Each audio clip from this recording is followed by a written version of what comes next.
আসসালামু আলাইকুম বন্ধুরা, আমি এখন মিষ্টি কুমড়োর মিক্স সবজি রান্না করব।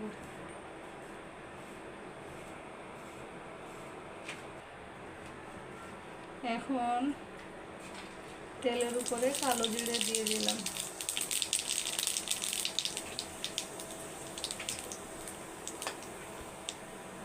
পেঁয়াজ মরিচ দিয়ে দিলাম, অল্প কিছুক্ষণ ভেজে নেব।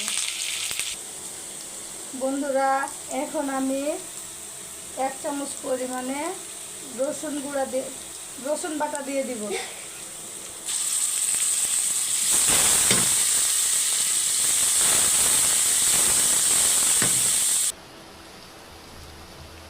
হলুদ গুঁড়ো, মরিচের গুঁড়ো, ধনিয়া গুঁড়ো পরিমাণ মতো দিয়ে দিলাম। হলুদ গুঁড়ো, মরিচ গুঁড়ো, পরিমাণ মতো লবণ দিয়ে দিলাম।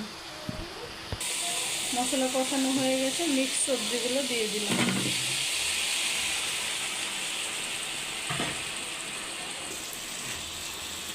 পাঁচ মিনিট মতো ঢাকা দিয়ে দিব। ফিরে আসছি 5 মিনিট পরে।